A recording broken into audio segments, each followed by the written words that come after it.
Procedure act फैसले में अदालत ने पार्लियामेंट की कानून साजी की ताकत को तस्लीम किया। आजम नज़ीर तारड़ ने कहा है कि इलेक्शन एक्ट 2017 में 5 साल की नाअहली से मुतालिक तरमीम हुई। कानून कहता है कि जहां आइन कुछ ना हो तो कानून साजी से आगे बढ़ा जा सकता है। उन्होंने कहा कि पार्लियामेंट इलेक्शन एक्ट कानून साजी के बाद नवाज शरीफ और दीगर लोग जिन्हें ताहयात नाअहल किया वो अहल हैं। नवाज शरीफ अब इस कानून साजी के तनाज़ुर में अहल हैं।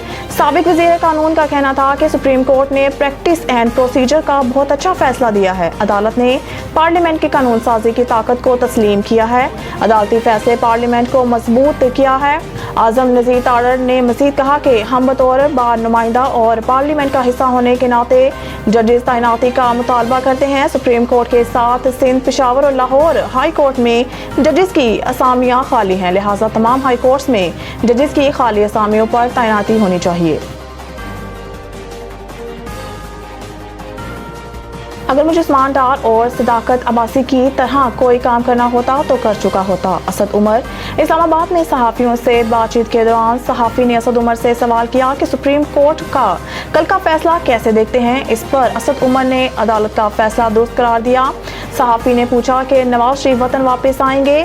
असद उमर ने कहा इस फैसले के बाद ये अच्छा सवाल है कि नवाज शरीफ वापस आएंगे या नहीं। सुप्रीम कोर्ट के फैसले के बाद शहबाज शरीफ क्यों खुश हैं, ये मेरा मासूमाना सवाल है आपसे। एक फैसले पर तहरीक इंसाफ भी खुश है और शहबाज शरीफ भी खुश हैं। सहाफ़ी ने सवाल किया कि साइफर केस में चेयरमैन PTI अंदर हैं और आपको रिलीफ मिल गया है।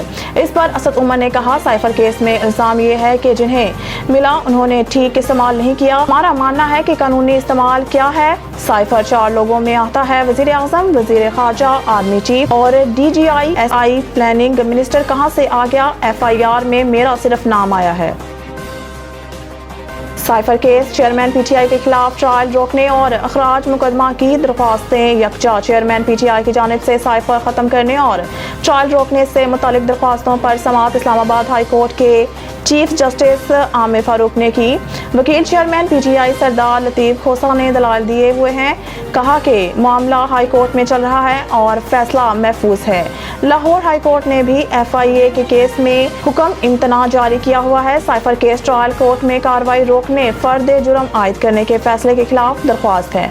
वकील सरदार लतीफ़ खोसा का कहना था कि हमने बार बार कहा कि जल्दी ना की जाए, मामला हाई कोर्ट में चल रहा है, हमें ऑफिशियल सीक्रेट एक्ट से मुतालिक काफ़ी खदशात हैं। कौन सी सिक्योरिटी का खतरा है या सिक्रेसी लीक हो रही है। उन्होंने मजीद कहा कि भुट्टो साहब ने भी राजा बाजार में तकरीर में ऐसे ही बताया था, तो क्या हुआ, मेरे मोकल कौमी हीरो हैं और दुनिया जानती मानती है, अब वो बेगुनाह जेल में हैं।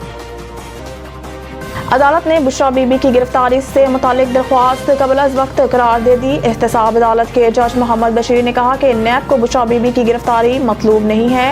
इस्लामाबाद हाई कोर्ट के फैसले के मुताबिक नैब गिरफ्तारी से कबल मुल्ज़िम को आगाह करने का पाबंद नहीं। एहतसाब अदालत ने बुशरा बीबी की गिरफ्तारी से पहले आगाह करने की दरख्वास्त के साथ दरख्वास्त जमानत को भी निपटा दिया।